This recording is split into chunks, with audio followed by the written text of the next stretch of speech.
Team Jackson, what's happening?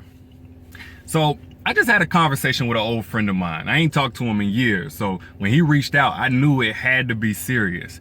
He asked me, what was my suggestion for getting his girl back? You know, admittedly, he had messed up. This was a real woman, bona fide, like keeper, and he let her go. And now he wants me to let him know what his next move should be. And the sad part is, all I could tell him was that it's time to move on. Like, it's over with. After he ran down everything, and I won't go into detail, but I will say this.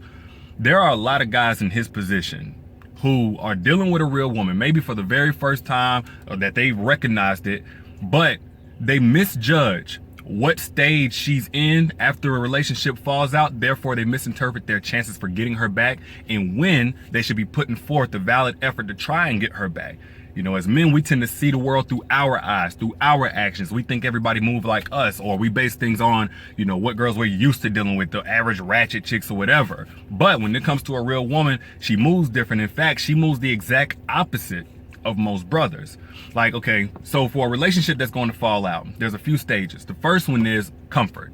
That's whenever, you know, a guy is comfortable, no matter what's going wrong. He may be, you know, neglecting her, disrespecting her. It may be infidelity. It may be just him stalling out for marriage. Whatever it is, he's comfortable. He's thinking, this is how the relationship is going to be. I don't see any reason for it to change. And I don't see any way that it could possibly end for me. Life is great. And then the relationship ends, of course, which blindsides us. But with our ego, we don't really care like that. We just move on to the second stage, which is the single stage. I call it single because it may end up us being thoughts, the way that we always wanted to be and probably were, or being with that girl we told our lady that she didn't have to worry about. You know, the girl that we might have been already dealing with, but now we don't have to be secret about it. We don't have to cover up where it is that we're going out to. We don't have to hide text messages. We don't have to step out of the room to take a call. We can be all out on the scene, maybe even make our girl jealous, our ex-girl jealous, and she comes running back that much quicker. But it don't work like that, so we go on to the third stage, which is the investigative stage, where we start looking at her Facebook, we're looking through the comments, we might hit up her friends, we might hit her up directly, and play that whole friend role, the whole mature, I've moved on, just seeing if everything is okay role. You know what I mean? Just to kind of check a temperature, to kind of test and see what's her temperament. Where is she at mentally? Does she miss me? Can I read between the lines and see that she's gonna come running back anytime soon? But of course that doesn't happen, because like I said, we're dealing with a real woman here. So then we go on to the next stage, which is the fight for the relationship stage. That's when the apologies come. That's when all the, you know, we done been through too much to let it go now. That's when all this comes, right? This precedes the final stage for us, which is finally the heartbreak stage. Legitimately, this is where men break down. I mean, our world has come crashing down. We're depressed. We don't know what to do with ourselves. We don't even want to be a thought no more. It don't even feel good no more. We might can't even perform in the bed whenever we get to it with a girl because our heart is so broken, legitimately in pieces. But this is the thing.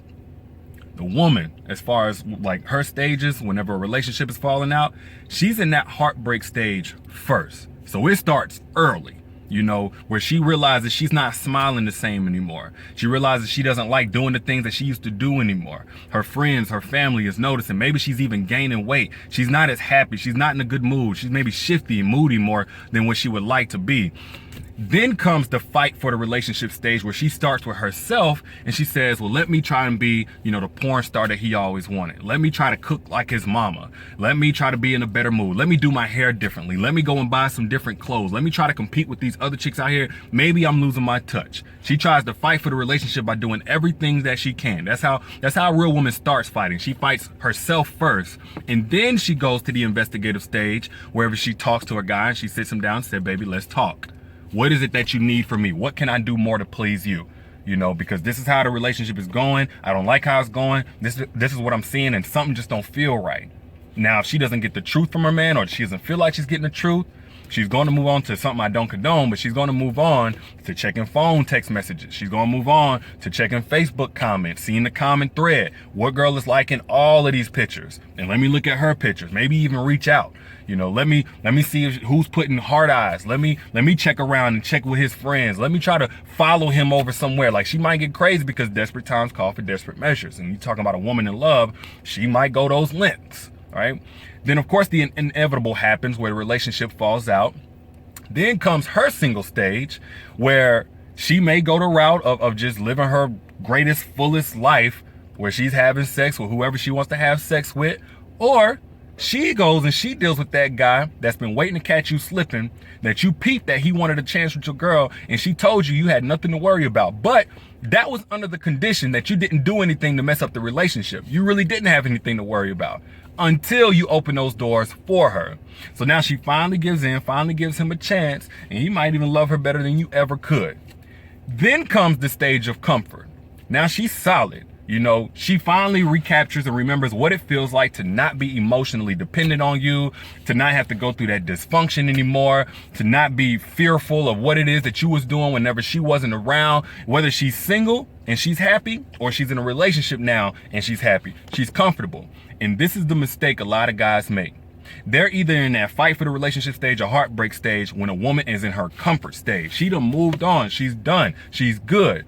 This is why I implore upon my brothers, whenever a woman is giving her all, you need to match her effort. You need to give her your all. You know, whatever the infraction is, it could be an infidelity or it could be some other stuff. Whatever is going wrong in the relationship, you have the best chance of fixing it in the middle of a woman trying to fix the relationship, not once she's gone. Because when a woman decides that she's given everything that she can to a relationship or everything that that relationship deserved, there is nothing you can do to get her to give more. So you better wise up and you better try in the right stage. Whenever she's giving her everything, you better match her effort and give her your everything. So y'all let me know what your thoughts are in the comments. I'll let y'all later. Peace.